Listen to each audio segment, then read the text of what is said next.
Boa noite, bem-vindas, bem-vindos. Que bom que nós estamos aqui. Que bom que estamos aqui para o nosso ITK Comenta. Para aqueles que estão vindo pela primeira vez, o ITK Comenta é a nossa série semanal onde nós batemos um papo, respondemos algumas perguntas, refletimos sobre alguns temas. Então, cá estamos para esse nosso momento. Vamos ver se Carlota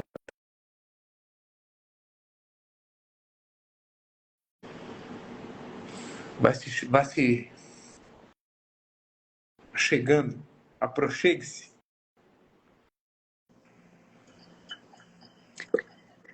Boa noite a todos, bem-vindos, bem-vindas. Oi, menino. Boa noite, querida. Como vai? Tudo bom, meu querido? Tudo bem por aí? Tudo bem, por aí. Cadê o outro menino? Não vai vir hoje? O menino deve estar chegando, mas não chegou. Deve Espero ter... que ele chegue, porque ele que tem as perguntas, né? O detentor. Pois é. Você falou, é a nossa série de... Quase que eu falei assim, gente, é quase uma Netflix. É tipo o Netflix, né? Tipo Netflix. O que será que houve com o menino que ele não apareceu ainda? Chegou. Chegou? Ah, então, porque ele tá com as perguntas, né? Eu mandei para ele também. É o menino das perguntas. Chegou. Boa noite. Boa noite. Boa noite. Muito bom, já estávamos aflitos como que a gente ia fazer sem perguntas. Eu estava fazendo xixi. É bom que aqui é o seguinte, é a vida como ela é. Se você não Essa é está uma informação disposta, relevante, né? se você não está disposta à vida como ela é melhor não estar nesse quadro. Muito bom. Nossa, calma, são muitas perguntas. Por que as meditações não ficam mais gravadas também no Instagram, além do YouTube? Foi um movimento que a gente decidiu fazer, na verdade, no ano passado, por conta de organização do feed, né, que estava ficando muita coisa. E para facilitar a visualização no YouTube, apesar, lógico, da gente saber que no YouTube muitas vezes entra propaganda, para quem não é assinante, mas você acha as meditações mais fáceis do que no feed do Instagram, porque ficava entrando muita postagem e com isso não tava ficando muito legal. Então lá você consegue ver todas as meditações de uma forma mais organizada para procurá-las. Foi por isso que a gente acabou optando por deixar todas salvas lá e não salvar mais aqui no Instagram. Elas continuam acontecendo ao vivo, meio-dia e às 20 horas, todos os dias no Instagram, mas salvas elas ficam só no YouTube. Respondido, né? Só tem uma pessoa que perguntou como faço para mandar perguntas. Eu acho que é Helena. Helena, todas as manhãs de terça, tanto na página do ITK, quanto na do Rafael, quanto na minha, a gente abre uma caixinha de perguntas nos stories. Você entra, tem o card do ITK Comenta e tem uma caixinha. Faça uma pergunta. Basta você clicar nessa caixinha e manda as perguntas. Só nós vamos ver essas perguntas. Não é não são todas as pessoas. Então você pode mandar a sua pergunta e depois o Rafael vai selecionando, né? Vai pegando todas e a gente repete elas aqui. Tá bom? Anonimamente. A gente não fala quem perguntou. O que vocês fariam para restaurar um casamento e filhos? Até que ponto insistir para a paz na família? De trás para frente, para mim, o ponto é até o ponto que fizer sentido para você, né? Eu trabalho muito isso com uma cliente que passa por uma situação dessa dúvida de separar ou não, mas o ponto que eu acho que é o termômetro para você medir isso é até a que ponto você quer ou até que ponto faz sentido para você essa relação. Eu acho que o movimento nunca deve ser em nome do outro. O outro, nesse caso, pode ser inclusive os seus filhos. Um ponto que eu acho sempre válido quando a gente fala de separação é que, lógico, uma família é desfeita. E eu vou só colocar aqui o meu parecer em relação a isso, para não parecer que eu acredito que a separação é a primeira solução. Mas Rafael, acredito que a separação, de fato, ela tem que ser a última carta a ser jogada. Ela deve ser a última hipótese a ser pensada. Eu sou extremamente a favor da família. Acho que o que pode ser feito para uma família se manter unida tem que ser feito. Agora, no ponto em que se chega de fato assim, não, vamos separar. O primeiro ponto que eu acho que precisa entender é que quem separa é o homem e a mulher, nunca o pai e a mãe. Então, o que vai ser desfeito é o casamento e aquela família onde tem o pai e a mãe, de repente, morando na mesma casa, viajando junto, convivendo diariamente. Agora, o pai continua sendo o pai da criança, do seu filho, da sua filha, a mãe idem, e vão continuar tendo uma convivência com os pais. Agora, o homem e a mulher estão se separando. O homem e a mulher que optam ou não pela separação, isso não são os filhos, não é ninguém mais. E, portanto, o ponto que você precisa usar de termômetro é até o momento que, para você, essa relação conjugal, amorosa, faz sentido ou não. Entende? Até que ponto tentar restaurar uma família é muito difícil, porque eu não sei até que ponto para você ainda existe o amor, a conexão, o respeito para tentar mais uma vez. Né? O que, na verdade, aconteceu antes que essa família, de alguma forma, foi abalada, que está precisando ser restaurada. Então, isso é muito, muito pessoal, mas o termômetro que eu usaria tem que fazer sentido para você e, lógico, para o seu companheiro ou companheira. Exato. Primeiro, se você quer fazer isso, porque quando a gente não tem essa consciência, a gente corre o risco de entrar num lugar de transferência que é muito complicado. Eu estou fazendo isso pelo bem da minha família, eu estou fazendo isso pelos meus filhos, eu estou fazendo isso pelo meu parceiro. Isso não serve para absolutamente nada, porque não tem protagonismo, não tem responsabilidade, né? Se você faz algo, é porque isso faz sentido para você, né? Faz sentido para mim esse movimento, porque os meus filhos são importantes, porque o meu parceiro é importante, porque a minha família é importante. Então, porque eu quero, não tem ninguém me obrigando a ficar nessa relação, a manter essa relação, porque senão é muito complicado. A gente entra num lugar de peso e de transferência muito grande, né? Então, primeiro você tem que querer, e como o Rafa disse, tem que fazer sentido para você. Segunda coisa é o que fazer para restaurar uma relação. Primeiro a gente precisa entender o que é que aconteceu para ela se perder. Então, não há uma fórmula aqui, uma resposta genérica, como se restaura, né, uma relação. Agora, a maioria das relações não tem consciência de onde é que a coisa se perdeu. O que é que aconteceu, né? O que é que do meu comportamento, o que é que do comportamento do outro nos trouxe para esse lugar aqui? A partir do momento que a gente identifica o problema, aí a gente pode lidar com isso. É algo sobre o meu comportamento? É algo sobre o comportamento do outro? É algo sobre o nosso comportamento? É uma quebra de confiança? É uma questão financeira mal administrada? É uma relação com as famílias que não está bem organizada? Qual é o problema? E aí, quando a gente encontra o problema, a gente pode entrar num movimento de restauração, ou de resgate, ou de construção, desde que faça sentido para você. Então, a primeira pergunta que eu te faria é se você sabe qual é o problema, né? O que é que pegou, o que é que está pegando que leva a relação ou leva o movimento da família para esse lugar.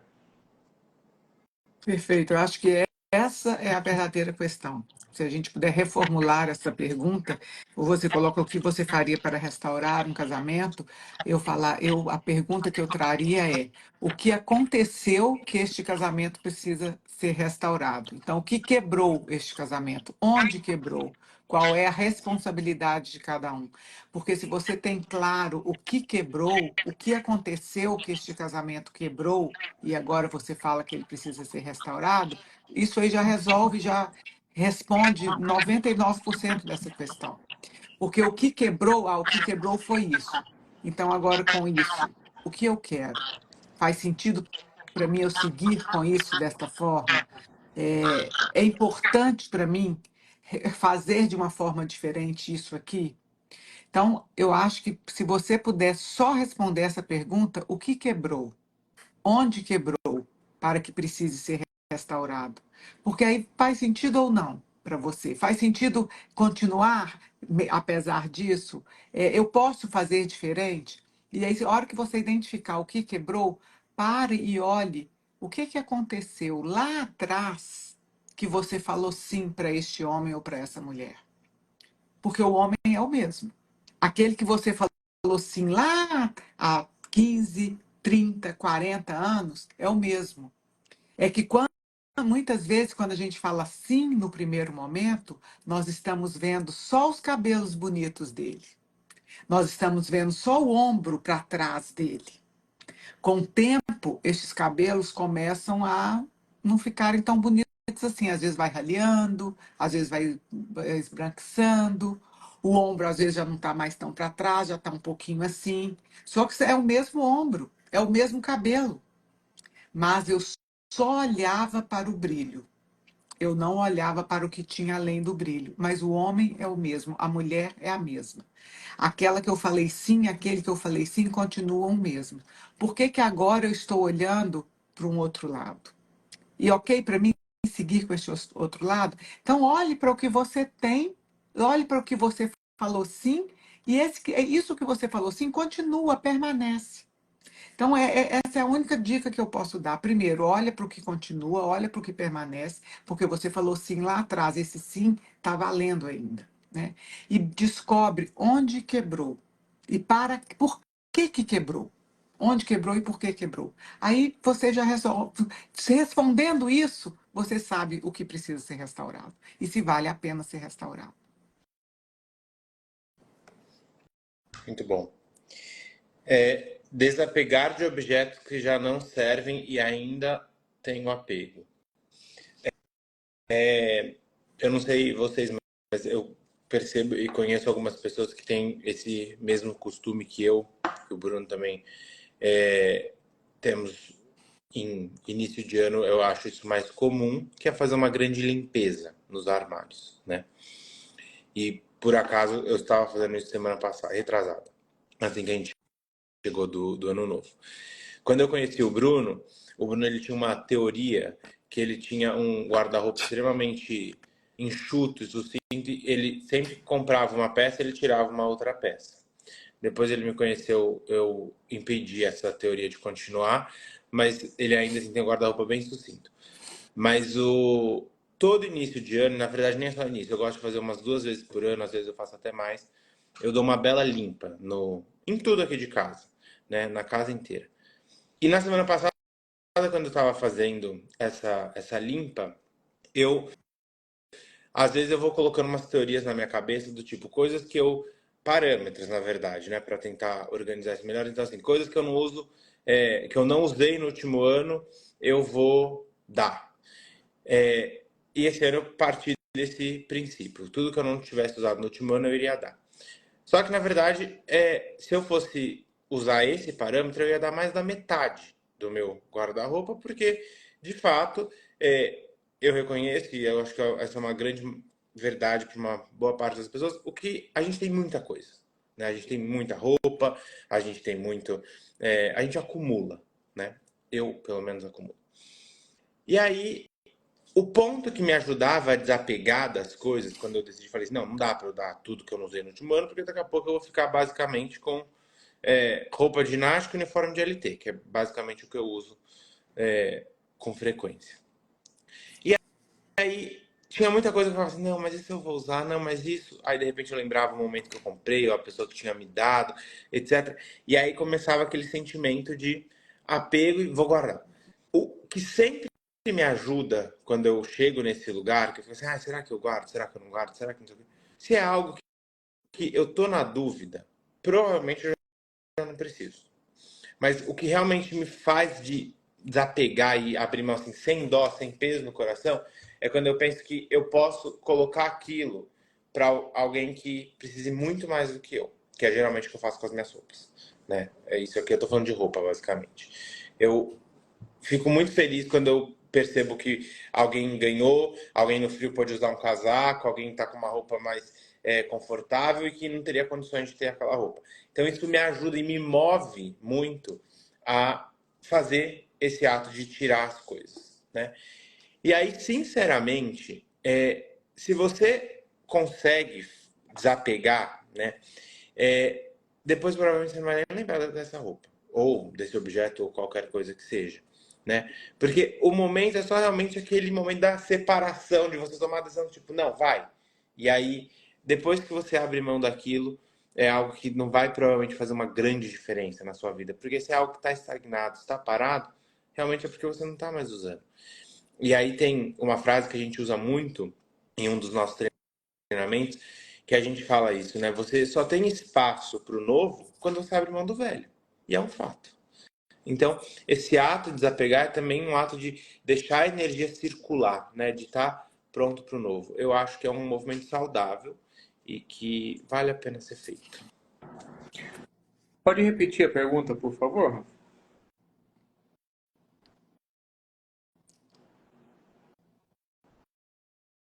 Sumiu o som. Você mutou. Desapegar de objetos que não servem mais e ainda tem um apego. Isso não existe. Se você tem apego é porque te serve. E as pessoas elas não compreendem isso, né? Mas você fala, mas como me serve se eu não uso mais? Como é que... Serve para algo. Serve para te dar o conforto de que você tem, serve para te dar segurança, serve para te dar a coisa de que, eu não vou ficar sem nada. Então, a primeira coisa que você precisa compreender é para que serve. Porque se você não desapegou de algo, se você tem um apego, aquilo serve para alguma coisa. Para lembrar que você é importante, para lembrar de uma determinada história, para te lembrar de um determinado momento da sua vida. Há uma serventia. Então as pessoas elas ficam brigando com o apego porque elas acham que aquilo não serve mais. Serve para algo. Enquanto você não descobrir para que é que serve, você não consegue fazer o movimento com consciência de abrir mão daquilo, né? Então, veja na frase do Rafa, se eu desapegasse daquilo que eu não usei esse ano, eu ficaria sem metade do meu guarda-roupa. Então serve para quê? Para me dar um lugar de segurança daquilo que eu tenho, se em algum momento eu precisar, se um dia eu precisar especificamente daquilo, então serve para dar segurança, serve para qualquer motivo dentro de nós. Então a gente sempre precisa compreender para que serve. Eu por anos guardei muitas cartas que eu recebia. Cartas, cartões, movimentos. E você vai dizer, para que serve isso? Né? Se eu não lia mais aquilo. Né? Se aqui serve para me lembrar o quanto eu sou amado, o quanto as pessoas lembram de mim, o quanto eu sou importante. Então, isso servia para mim. Desde que eu compreendi isso, eu adotei uma nova dinâmica na minha vida. Para aqueles que me mandam cartões, cartas, saibam que eu faço isso. Eu recebo, eu leio e rasgo. Porque fica aqui. Aquilo serve para aquele momento, para aquela situação. E eu me sinto muito importante quando eu leio, muito amado quando eu leio. E só serve para isso. Rasgo e jogo fora. Então esse é o meu movimento, né, de lidar com isso. Então é muito importante você perceber que nessa sua fala tem algo que está oculto. Você não consegue entender qual é a serventia para você, para que servem essas coisas que você diz que ainda está apegado. Então, se você puder compreender isso, certamente você tem grande chance de fazer um movimento muito diferente nessa situação, né? Não sei se faz sentido. Muito bom. É isso, é que algumas vezes a gente usa esses objetos ou o que quer que seja como uma validação de algo que eu já tenho dentro de mim, de algo que na verdade eu já posso ter. Mas é como se eu não acreditasse, como se eu não conseguisse reconhecer aquilo. Então eu preciso disso aqui para validar. É como se assim, olha, esse lápis aqui foi da minha avó. A minha avó usou esse lápis com essa borrachinha em cima e ela me deu. Então agora tem 30 anos que eu ando com esse lápis aqui, porque é como se fosse uma validação de assim, eu era importante para minha avó. Né? Eu falo era porque ela já faleceu. Eu era importante para minha avó. Minha avó sabia o que eu gostava de lápis e me deu um lápis. Então eu guardo isso para validar algo que eu tenho dentro de mim. Então, se eu já sei que eu sinto que eu era importante para ela, eu reconheço o quanto ela gostava de mim, o quanto ela cuidava, o quanto ela fazia tudo para me agradar, é esse lápis que está validando tudo isso? Ou é de verdade eu paro Eu sinto no meu coração a minha história com a minha avó, eu sinto no meu coração os momentos que nós vivemos juntas, eu sinto como ela me cuidava de mim, como eu me sentia ao estar com ela. Isso está tudo aqui, não está no lápis, entende? Então eu não preciso mais do lápis para validar tudo que eu vivi, tudo que eu tenho junto com ela. Aí eu já posso abrir mão do lápis. Mas eu preciso ter isso claro dentro do meu coração. Porque aí o objeto de apego passa a ser é só como se fosse uma validação. Se eu já tenho validado tudo que eu sou para ela, tudo que eu represento para ela, tudo que eu vivi ao lado dela, ele perde a serventia. Mas para uma outra pessoa ele vai ter serventia, outra pessoa vai usar para escrever, para fazer algo de importante. E para mim ele é só um objeto guardado que eu achava que ele validava o que na verdade eu tenho e eu sinto. Não sei se ficou claro, né, para vocês isso, mas observe se o que você está trazendo como eu tenho dificuldade em desapegar, você fala, já não me servem mais. Então, se eles já não te servem mais, observe, ele já te serviu, o Bruno e o Rafael falaram, então ele já te serviu para algo. Para que ele me serviu? Me serviu para mostrar o quanto eu sou forte. Isso está dentro de você ou você precisa de um lápis para te mostrar toda hora que você é forte? Não, isso está dentro de mim. Então, ok. Deixe que esse lápis siga o caminho dele. Que ele tenha serventia para outra coisa. Porque a validação você tem em você. Ok? Muito bom. Preciso ficar no agora. Estou sempre muito no futuro e isso me gera ansiedade. O primeiro ponto que eu acho importante você reconhecer aqui é que você sabe o que está te gerando ansiedade, que é ficar com pensamentos em excesso no futuro. Eu entro na meditação na quinta-feira e hoje eu estava preparando as reflexões que eu faço, que nós geralmente fazemos antes da meditação. E aí eu estava no escritório, eu falei, Ivana, me dá uma sugestão de tema para eu falar nas reflexões. E aí a Ivana falou assim, fala de ansiedade. E aí na hora eu parei e falei, gente, mas parece tão batido, né? E aí a hora que eu comecei a refletir, fui pesquisar alguns textos, algumas coisas para ler, para ver se eu tirava alguma reflexão daquilo, e vai ser sobre ansiedade. Então venha para a meditação na quinta. Mas o ponto que eu quero alertar aqui as pessoas muitas vezes elas tentam nesse movimento, vou meditar, vou ficar no aqui, no agora, no momento presente, eliminar 100% qualquer preocupação, qualquer planejamento, qualquer coisa que gere ansiedade no futuro. Essa é a primeira coisa que a gente precisa colocar abaixo, porque um grau de ansiedade todo mundo vai ter, né? Eu, Carla, Bruno, você, todo mundo tem um grau de ansiedade. Fazer, por exemplo, planejamento, pensar no futuro é necessário, né? Nesse começo de ano, por exemplo, é um assunto que eu acho que também está muito em pauta, porque a gente precisa ter um direcionamento, saber para onde a gente vai caminhar, onde eu quero chegar. E é lógico que a partir do momento que eu começo a fazer isso, eu saio desse momento do aqui e do agora e vou para o momento futuro. Eu faço uma projeção, eu faço uma visualização para saber onde eu quero chegar. O grande ponto é eu saber que eu não estou vivendo aquilo ainda, mas que aquilo é um alvo, que aquilo é uma meta, que aquilo é um objetivo. E para eu chegar naquilo ali, eu preciso caminhar aqui onde eu estou. Então, eu consegui virar essa chavinha, eu reconheço que essa é a maior dificuldade que a gente tem, porque geralmente eu falo, não, porque eu já vou pra praia no final de semana, então eu já tenho que fazer mala, já tenho que... Não. A minha cabeça já tá lá. Agora, qual que seria o exercício diferente? Eu sei que eu vou pra praia, então eu sei que eu tenho que fazer mala. Eu sei que junto com isso eu tenho que me preparar, porque de repente eu tenho que comprar um item que tá faltando, blá blá blá. Então eu coloco. Quinta-feira, tal hora eu faço mala, quarta-feira eu vou na farmácia comprar protetor e sexta-feira eu vou pra praia. Planejei. Quando eu consigo fazer esse planejamento, eu consigo tirar isso daqui que fica me consumindo, buzinando, dando um alerta, lembrando o tempo inteiro. Delego isso para o meu calendário, para minha agenda, para um lembrete, para na hora que eu precisar fazer este movimento, tá ali reservado um tempo, tá tudo certo. E com isso eu consigo voltar para a tarefa que eu estou fazendo naquele momento. Essa é a grande vantagem do planejamento. Agora, não se iluda de achar que você faz, mesmo fazendo tudo isso, não vai se sentir ansiosa. É lógico que vai. Entende? Agora, o grau dessa ansiedade que é importante você olhar. Porque não dá para ser algo que, óbvio, você fique nervosa, com palpitação, boca seca, coração acelera o tempo inteiro. né? Precisa ser na medida, no equilíbrio. Talvez a gente precise compreender que o problema não é ir para o futuro ou ir para o passado. Isso nós vamos fazer o tempo todo. O problema é ficar lá. Então, o que a gente precisa, na verdade, é aprender a transitar nesse movimento. Lembrei do negócio que eu tenho que fazer amanhã, minha cabeça já foi lá. Verdade. Pronto. Agora respiro e volto para cá.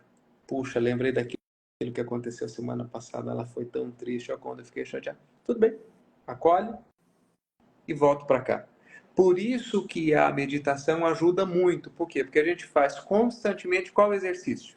Veio o pensamento. Ih, fugi com o pensamento. Não tem problema. Respira e volta para cá. Veio a lembrança. Fugi. Não tem problema. Respira e volta para cá. Quando a gente vai ensinando o nosso sistema, volta para cá. Vai e volta para cá. Vai e volta para cá. A gente desenvolve essa capacidade interna. Então vem a ansiedade, como o Rafa disse que é impossível de eliminar, vem a ansiedade, fui lá no futuro, não tem problema. Respiro e agora eu volto para cá. E desse lugar, porque o que nos leva para o sofrimento não é ir para esses lugares, mas é permanecer nesses lugares por muito tempo. Ficar remoendo uma ferida do passado por anos, ficar ansioso no movimento do futuro por horas, por dias.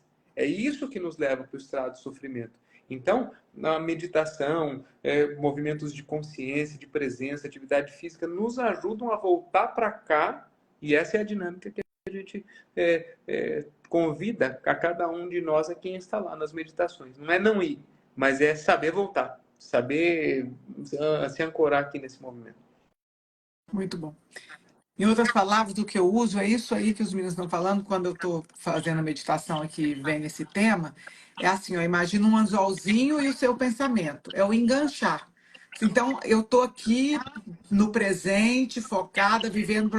Aí eu lembro que daqui 5 dias eu tenho que fazer uma série de exames, isso já me leva para. Pronto, enganchei. Mas se eu lembro, daqui 5 dias eu tenho que fazer uma série de exames, ok, já está marcado, agendado, daqui 5 dias eu vou fazer. Acabou, eu continuo aqui no presente. Mas quando eu falo assim, nossa, mas como que vai ser? Será que vai doer? Esses exames são dolorosos? E agora? Será qual vai ser o resultado? Acabou, enganchei, fui embora.